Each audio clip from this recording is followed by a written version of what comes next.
see you. It's Richard here, and it's 8 o'clock on Monday.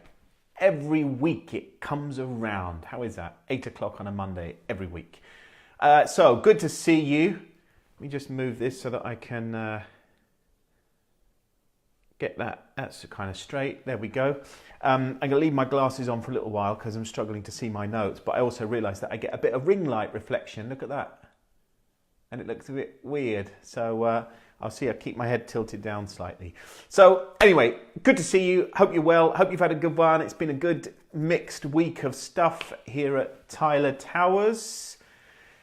A bit of work. We had a bit of funky night of dancing to Motown on Friday at the Blues Kitchen in Shoreditch, which was very groovy. Saturday was a little bit painful, not because of the alcohol, just because of dancing for that long. It was tiring. I was really worn out. It was really hot, heavy going dancing, and Saturday took its toll. So, and we had a picnic with some old friends on Sunday, some new friends. Day of filming content today for the membership site. Thanks Gary King for coming and being brilliant, visiting us down here and doing a great interview. What else? We booked on a Vedic meditation workshop for September. So, woo-woo. I haven't done any meditation training, proper training. We play with it quite a lot with various apps and things, and so we're looking forward to that. 3 days in September. So tell me if you're on, say hi, and I'd love to know what your best dance move is. Tell me what your best dance move is, the killer move for you. Mine, I have realised, is finger dancing.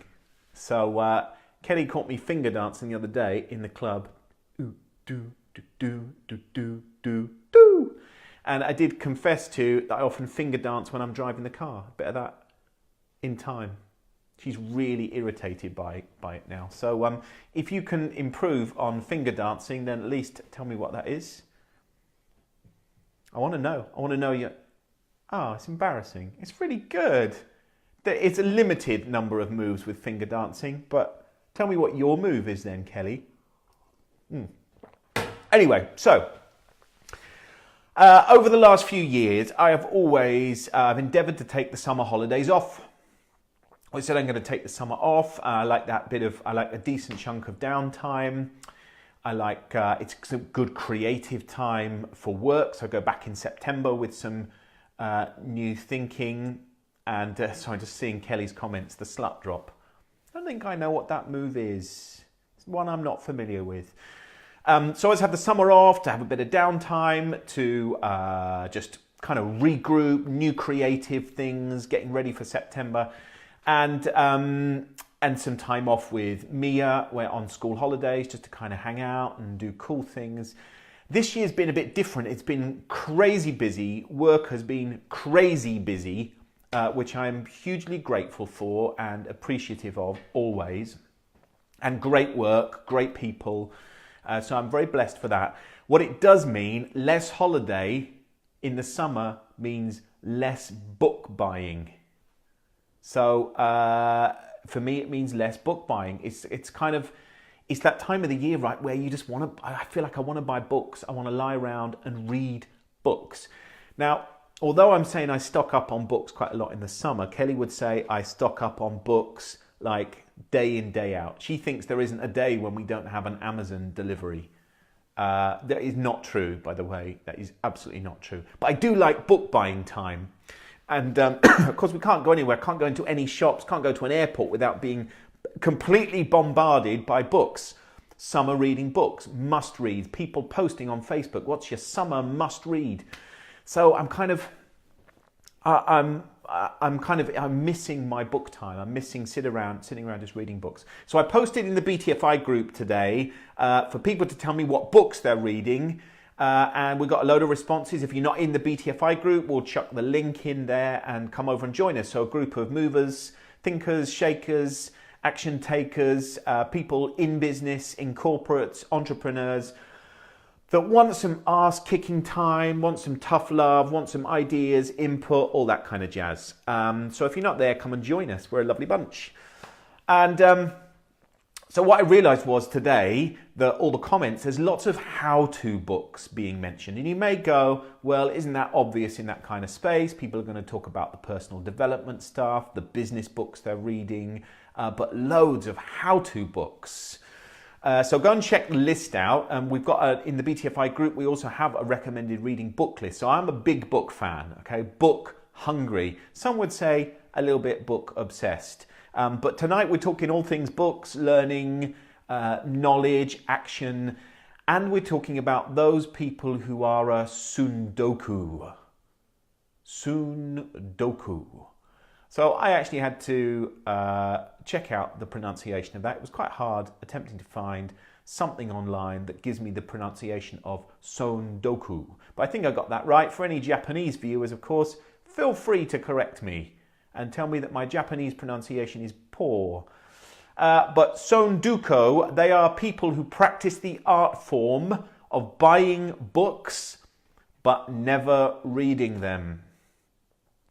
Maybe you're one of those. A book buyer that buys it. I get quite seduced by books. I quite like the kinesthetic piece of being in a bookshop, touching a book, colours, very seduced by feel, smell, all kinds of things. So it's easy for me to buy books. I like books, buy lots of books.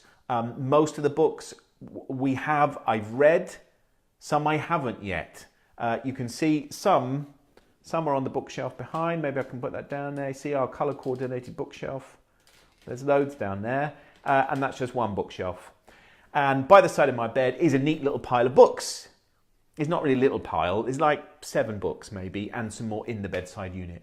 And I'm kind of on the go with books. One book, I might read a book a night, and then the next night I want to read a different book, because books are mood dependent. If you agree with me, tell me that you think books are mood dependent. I don't want to just start a book and feel like I have to read it through. I want to start a book, then I get inspired to read a bit of something else, and then a bit of something else. So it also helps that I'm a learning junkie. So I want to know more and more. I want to consume stuff. I want to get as much insight as I can. See, we've got Tally on. Tally, there you go. So Tally is another one, clearly, who loves books, buys books. I don't know if you buy loads of books and don't read them or not, Tally, but tell me if that's the case. Of course, buying books has become easier than ever, right? I remember the days when if I wanted a book, I'd go to W.H. Smith's, and if they didn't have the book in, there'd be massive disappointment. And then I'd have to order the book, and you'd go to the counter and they go, oh, that'll be like 5 days before we get that in the store. And my heart would sink from out. I go, okay, that's how it is. Now, of course, if we want to buy a book, I can probably get it here today on Amazon. If not, I can get it here tomorrow. For those that use Kindles and e-readers, you get the book like now. I want it and I get it now. So I'm in a space where in the environment and the job that I do and the life that I live, lots of people going, great book, love this book, read this book. So of course, I want to just go through and buy the book. I don't want to add it to a wish list and go, ooh, I'll find the right time. I want to get it now in case I forget about it. That's why I buy lots of books. I do want to read them. Sometimes I start them. Sometimes I don't like it. Generally, I stick with it unless it really doesn't resonate or it's a bit rubbishy. So what is this book thing? What's this learning obsession that we are in? Because generally, I think, and this is true in thinking about the workshops that it's really weird taking these things off. About the workshops that I run, people are there, they're knowing a lot of the what. They've already got great awareness of the what, the stuff they need to do. Often that bit isn't complicated. What they're struggling with is the how piece. How do I turn this into action? How do I do it? How do I start it? How do I make this thing work for me? How do I learn more skills, more details, more intricacies of how to make this real? And there are a couple of issues here. The first one is that the research would show us that about 1 in 3 people actually finish the book they are reading. So they start a book and they don't finish it. 1 in 3 actually finish reading the book. So you're like, so why is that? Are we saying that 2/3 of all books are shit? Or that people get bored by them, or they get distracted, or they don't build enough time into their life? Of course, when we're thinking about personal development books, I have a different curiosity then about what happens. What happens when people start a book and they don't continue with it. The second thing is that only 5% of people that actually finish reading a book do something with it. So again, specifically in this kind of personal development, self-help world of books, 5% that actually finish reading the book do something with it, actually take some action. Otherwise it becomes great kind of mental and emotional masturbation, and they get all these thoughts and they get all these ideas and they love it and it's all gooey and oozy and oh yeah, great things. And then they put the book down and they do nothing. It's like, so what's the issue? Filling heads with more and more knowledge, but then fail to take any action. What is it that genuinely stops people? And we can flood over from books to courses and other resources. So tell me, if you're one of these people that you go, I know I finish it, or I know I finished the book and I go, yeah, brilliant ideas.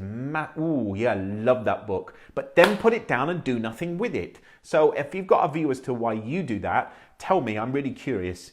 But I think for a lot of people, it becomes a massive distraction. Almost, if I start taking action, then in some way I'm accountable. But if I can make an excuse and if I can justify to myself that I go, well, yeah, I know I've read one book about that. But what about the other 50 books? I need to read that. Once I've read the other 50 books, then I'll start taking action. And it becomes this, people kind of defer taking action. They go, I haven't got enough learning yet. I haven't got enough capability. I haven't got quite enough yet to start. So they become very busy doing things, doing some things, but not necessarily doing the right things. And they're not doing the stuff that breaks the cycle. So more and more learning, stuck in this learning cycle, more and more books. And it's like, even when they have the answers, they hold themselves back. And I hear this a lot in workshops where I'm talking to people about, the learning. They go, I don't know how to do that thing. And then actually when you chip away at it and you start to collapse their belief system about enough knowledge, they probably do have enough, but then they're still holding themselves back from taking action. They do have the knowledge, they do have the capability, at least to begin. You'll hear me talk about dare to begin before you are ready. There's never the perfect moment where we have all the learning and all the insight and all the wisdom and understanding and we're ready. If we wait for that, we're doomed. We miss a trick. So there's something about what is it that means we fail to take action. I think there's a few things, often a lack of confidence. Sometimes, Susan, thanks for that, a lack of motivation. Yeah, it's like, the bit about do you want it enough? I talk about this a lot when we talk about people kind of exploding the excuses they have for not doing stuff. And one of the first things is about a lack of motivation, a lack of genuinely wanting it. Intellectually they want it. Intellectually we'd love to be able to do that thing in that way. But then from the heart, do we genuinely care enough? Is it worth going through the discomfort, the uncomfortable, the clumsiness of kind of toppling over when we do this thing? God, we might start it and it might be a bit shit and it might be a bit ropey and we might not be that good at it. So is it worth it? Is there a big enough payoff to go, I'm prepared to go through that pain in order to get to the other side? I talk to corporates a lot about this because I hear organizations that talk a lot about the victory that they want. They want the end point, they want the result. I want to land there in 6 months, 12 months, 18 months. But then they don't fall in love with the process to get there. They don't fall in love with the journey. And I think that's true often for individuals, that they love the idea of being great at that thing, being better at that thing, being a master of that thing. But what about the pain to get there? So Susan, you've just picked up about fear of failure too. I think that's one of the things, is lack of confidence. I think it's a fear of failure. So what happens if I screw it up and it doesn't work? What happens if I start it and I look stupid? What happens if I test this out and for some reason it destabilizes another part of my life or my business? I think often there's a lack of support and a lack of accountability. So who's going to be holding you accountable? Who do you commit to when you finish that book to go, here are 3 things I'm going to do as a result of finishing that book? Who's going to hold you to account for it? Who's going to say, hey, you said you were going to do this thing? And that, a part of that then is about the discipline to build in the habits, the new habits that are required for whatever it is you're learning, for whatever it is you're consuming. And habit installation requires not just that motivation and that heart-centered wanting it, that gut wanting it, and the support and the being able to push through failure and the daring to start, but it requires the discipline, the relentless pursuit, the daily following the path to go, I'm going to do this thing, however small it is, I'm going to do it every single day.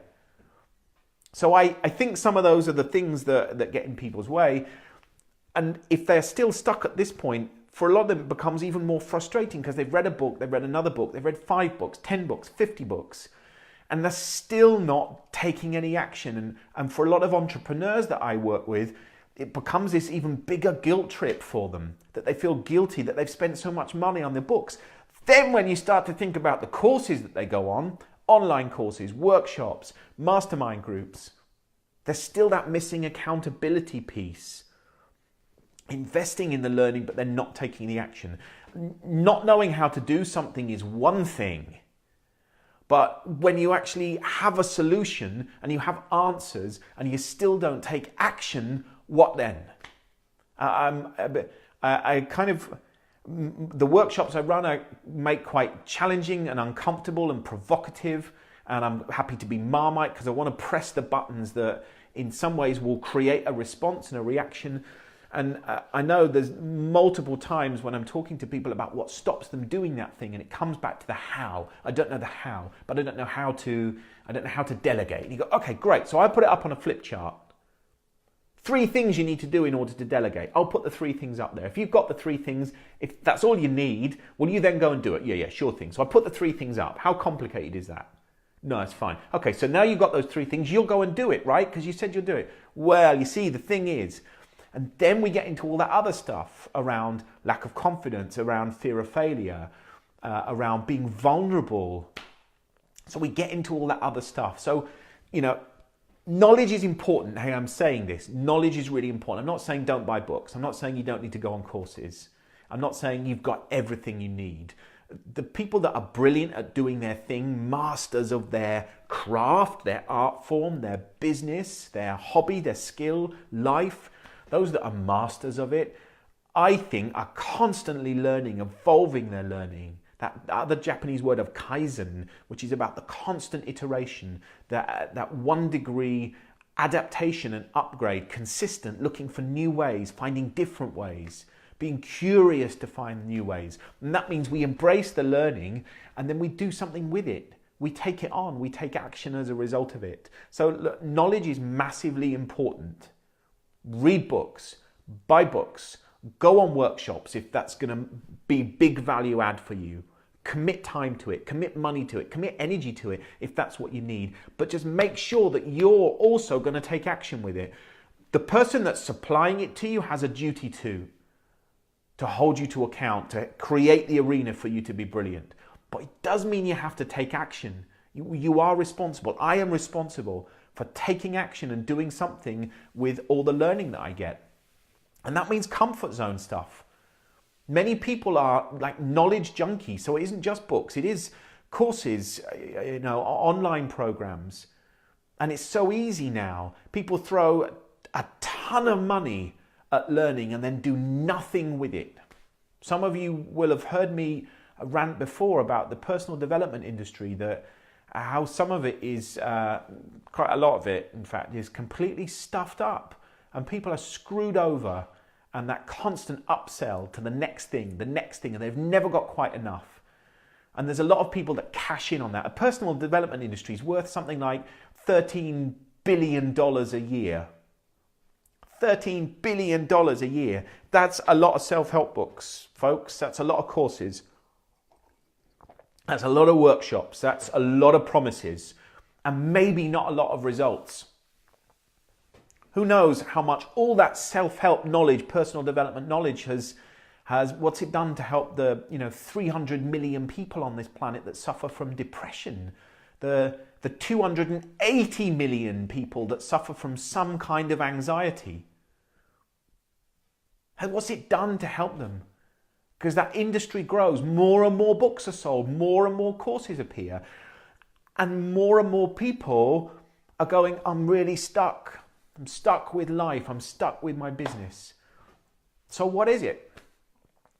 What is it? How do we help people genuinely to get the learning, but to be able to push past themselves, to get out of their own way, to get the learning and then commit to taking action? So if you're a book buyer and you want to read more of them, or if you kind of read them and you just want to take more action, what is it you need to do? Kelly's put something up there. I'm just going to see if I can read all of this without kind of screwing the whole thing up. Every book I read and finish, I put a post-it note on the back page with the key learning points, what I want to take action on as a result of what I've read. Okay, great. I think there's a real need for like consistent note taking. If you're reading a book that is about key pieces that are going to help you with a hobby, a business, your life in developing you, then capturing notes as you go along, I think, is really important. Capturing it on a post-it note, capturing it on any note place that you read it, so that you keep key pieces. I do that. I keep it in Evernote. I go through and I make notes of things that have stuck out in each book, and I go back every so often and I read them, and key themes then spring off a whole host of ideas from an entire chapter of the book. So the notes can be quite short and to the point. But I think one of the real habits is that we make the discipline and the habit of reading a book and getting the learning and taking action, do we make it a habit? Are you disciplined, like every day, carving out time, even if it's just 5 minutes? I know a lot of people start books and then don't finish them. I read some stuff online today about that was released by some publishers, actually about fiction books, but looking at big selling fiction books, big selling fiction books, and the number of people that actually completed the books. And some of them that were big sellers, a lot of people didn't complete them. And that wasn't because the book wasn't great. It was because of a whole host of other reasons, that people became distracted. It wasn't their habit. Something else became more important in that moment. It didn't sit on their wavelength at that time in their life. So, there are a lot of people that are buying books, that are reading them, are not finishing them, and certainly in the self-help space, the personal development space, are either not finishing them or finishing them and not doing a fucking thing with it. So the first piece is about be disciplined. Make conscious choices of when you're going to read, and then deciding what you're going to do with that knowledge. What are you actually going to do with it? And that's not wait till you get to the end of the book. I hear this a lot. Well, I've got to get to the end of the book once I finish the book. No. Take action after the first page. Take action after the first 10 pages. There'll be something in there. There'll be a nugget that can transform your story or your thinking or your attitude about yourself, or about a person, or about the planet, or about a relationship. If it isn't doing that for you, if it isn't creating that new spin, that new lens, that new vehicle, then there is a question around why the hell would you keep on reading it? It normally is giving you something. You'll be getting things. It will either be reinforcing stuff you already know, and it's great that you know it, up here that you know it, but are you taking action with it? Don't just be a Tsundoku. Read a book and set a goal with it, especially if it's a development book. Why the hell would you read it? Unless you're just reading it, you go, my outcome is just to be curious. It's just to reinforce. It's just because I'm interested. It's just because I love this writer. Then that's okay.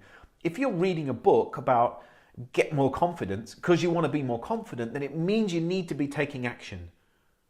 And you need to have those other things in place. Like, what are you doing to build that support network around you, the tribe of people? Who's going to hold you accountable for the action that you then go on and take? So I'm interested to hear. Some of you have posted. Thanks, Susan. Yep. Setting yourself goals on the books you read. Keep challenging yourself. So it is about pushing to the edge of your comfort zone with it. I'm interested to hear from those of you that are on, from those of you that are watching this, even on record afterwards. Why don't you finish a book? What gets in your way from finishing a book? And when you've read it, what stops you from taking some action?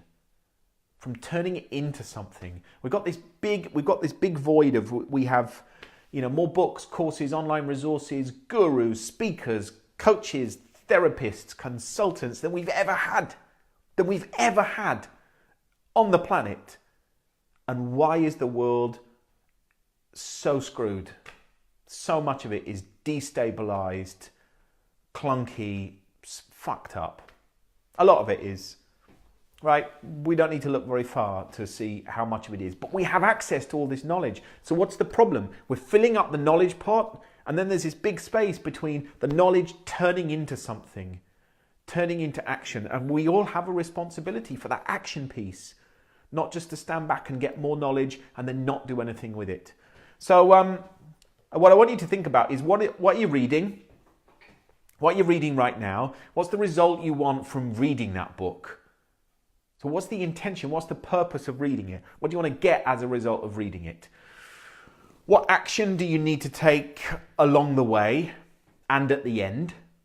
What action do you need to take? What are you committing to take on a day-to-day basis, on a weekly basis, on a chapter-by-chapter basis? Some books are great because they lay out at the end of the chapter, here are the top 5 things, here are the top 3 things that you now need to go and do. Great. I know loads of people skip over, yeah. I'll go back to that bit. Let me just read the whole book and then I'll go back to it. And of course, they never go back to it. Why is that? Why are we not pushing ourselves just to take action now? What do authors need to be doing differently? What do publishing houses need to be doing differently to encourage people to get the learning, take it on and do something with it? Tell me. I've written Jolt. If it didn't do anything to you, if it didn't jolt you, then it didn't do its job. Why not? What did you need more of? What did you need less of? What did you need to be around the book to help you turn it into some action? So who's holding you accountable for turning your knowledge into action? Tell me, who's holding you accountable? Part of a book club, someone that you work with, a member of your family, a friend that's also reading the book, an online group, the BTFI tribe will hold you accountable. If you come in and put your hand up and go, I'm reading this book, hold me to account for taking action, then we'll do that. But of course, a lot of people say they want accountability and they put it out there and then they go and hide because they don't really want it. They don't really want to be held accountable. They like the idea of it, but they don't always like the idea of tough love. I don't always like tough love, but I trust that it's given for the right reason. So, okay, so what comments have we got? Have you got questions? Pop them in. Thanks, Susan. You're on it tonight, aren't you? Trying to work out how you can apply what you have read to what you are trying to do. Yeah, I mean, hopefully the book will join the dots for you. I'm guessing if you're reading a book because you want a specific thing, then it's going to help you join the dots. But I think often we're not clear on what it is we want and need. And then we buy a book to plug a gap because we think it will give us something. And of course it gives us something, but we haven't quite got enough yet. And I just need a little bit more, and I just need a little bit more. It's the same thing that I see happening on courses, workshops. People go to courses and they go back and they do the same course. And they go back and they do the same course a year later. And they do the same, you know what? If it hasn't done it the first time, why is it going to do it the second time? And that's because they're not taking it and testing it out. They're not making the ideas their own. And often they're not clear about what it is they want to do. So, yeah, Susan, let's put it into practice. So have you got questions? Pop questions in. Tell me what you're reading. Tell me what you're going to do with tonight's live. What book are you going to go back to? Come and join the Facebook group, the BTFI group, because in there you'll see the book list, but you'll also see the books that are on the side of my bed at the moment. The one that's at the top there, Matt Haig. Loving the Matt Haig book. Actually, they're all pretty heavy-duty books. And they're mostly about mental health, depression, anxiety, all things that are massively joyful that you want to read before you go to bed. But I'm loving them. I'm loving all of them. Susan, you are making me think. Well, that's great. You're very welcome. And I love that thinking piece. And what I'm really curious to know is what action are you going to take? So I love the idea of thinking, and I love it. People come up to me after keynotes and go, wow, you made me think. And I go, that's brilliant. And what are you going to do now? So the thinking has to translate into something. Otherwise people go, I'm going to think about this until next week's live. And next week's live, you might give me a little bit more. No. What are you going to do now? Small, 1 degree, tiny piece, tiny adaptation. What one additional habit do you put in place tonight, tomorrow? So we're going really small, deliberate, specific. Feels like it's been a bit of a one-to-one with me and Susan tonight. Everyone else is a bit quiet. Thanks for those of you that did say hi. Come and comment afterwards. If you're watching this on repeat, you can pose your questions and your thoughts. I'll always get back to you. So that's it for me. I'm going to head off. I've got a bit of bedtime reading to do. I'm looking forward to going on to the next few chapters of Matt Haig and thinking about how it applies to all the brilliant mind hygiene stuff that we're creating at the moment. So look, have a super week. Thank you for joining me as ever. Big love to you all. See you next Monday at 8 o'clock. Look after yourselves, look after each other. Take care. Thanks for joining. Bye, everybody.